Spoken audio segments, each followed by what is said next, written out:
Welcome. In front of me is an HTC Desire 20 Plus, and today I'll show you how to copy contacts from a SIM card to the device. And to get started, you will want to open up the standalone contacts application right here. Once you open it up, if it brings up this kind of window, just disregard it. I'm going to skip it.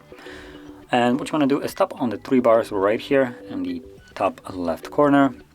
Go into the settings, and at the bottom you should see import option.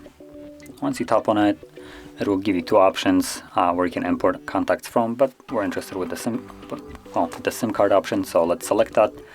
Tap on OK, and you should see all the contacts that are located on the SIM card right here.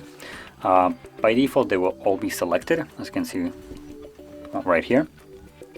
Now I'll mention also, if you have some kind of contacts that are disabled like this and also grayed out, that means that this contact already exists on your device and you cannot copy it once more, so keep that in mind.